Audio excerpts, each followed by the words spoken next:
आता आपण English workshop मधली पहिली ऍक्टिव्हिटी सोडवू. Read the words names given below. Put the big sized or bigger ones in the big circle and the smaller ones in the small circle. आपल्याला या ठिकाणी काही शब्द दिले आहे कंसामध्ये.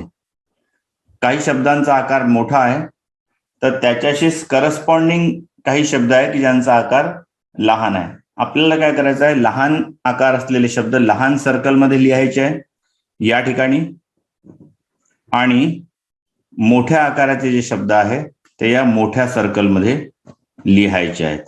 तर चला मग आता आपण लिहूया.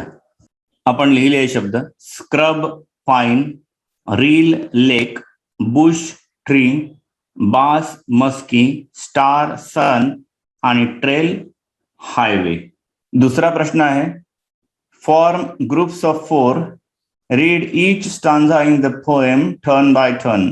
आपल्याला या ठिकाणी कविता वाचायला सांगत आहे. Next question, find and write the pairs of rhyming words from the poem. Rhyming वर्ड्सच्या पेअर्स आपल्याला या ठिकाणी लिहायच्या आहे. आपल्याला ABCD अशा 4 पेअर्स लिहायच्या होत्या, पण आपण 8ही पेअर्स ज्या आहेत कवितेतल्या त्या लिहिल्या आहे. पहिली पेअर आहे hill reel, second bee tree, third grass bass, fourth make lake, fifth crew do, 6 here near, 7 trail fail आणि 8 स्टार आर.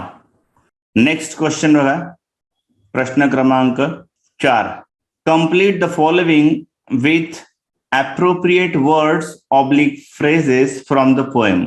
आपल्याला कवितेतले शब्द किंवा फ्रेजेस वापरून खाली दिलेले वाक्य पूर्ण करायचे आहे. एक आपल्याला करून दिलेलं आहे. First one is done for you. हे जे पहिलं वाक्य आहे आपल्याला करून दिलेलं आहे. If you can't be a pine be a scrub. आपल्याला बाकीचे आता पूर्ण करायचे आहे. आपण हे वाक्य कंप्लीट केले आहे बघा. Second, if you can't be a tree be a bush. तिसरं वाक्य बघा, खूप महत्वाचं आहे. If you can't be a muskie be a bass. Actually तुमच्या पुस्तकामध्ये इथं थोडी प्रिंटिंग मिस्टेक आहे. तिथे लिहिलं आहे if you are a muskie be a bass, पण ते चुकीचं आहे. आपण या ठिकाणी जसं लिहिलं तसं पाहिजे आहे. If you can't be a muskie be a bass. Fourth one बघा, if you can't be a captain you can be a crew. Fifth, if you can't be a highway be a trail. आणि सर्वात शेवटी 6वं वाक्य, if you can't be the sun be a star. Next प्रश्न बघा आता, fifth, write whether the following are true or false. 6 वाक्य दिलेले आहेत आपल्याला. हे प्रत्येक वाक्य बरोबर आहे की चूक आहे हे आपल्याला या ठिकाणी लिहायचं आहे. पहिलं वाक्य बघा, all must be the captains of the teams. सर्व कॅप्टन्स असू शकतात का टीम मध्ये? नाही, false. Next, a bit of grass can make the highway happier. True. We win or fail depending upon the size or position. False. A scrub is found at the top of the hill. False.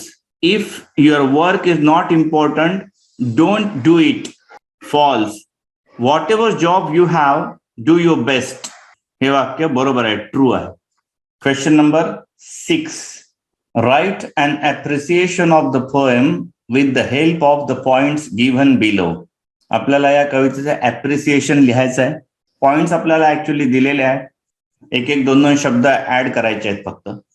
The title of the poem is be the best. The poem is written by Douglas Malloch. The poem has blank stanzas. Each stanza has blank lines. The poem has 4 stanzas. Each stanza has 4 lines.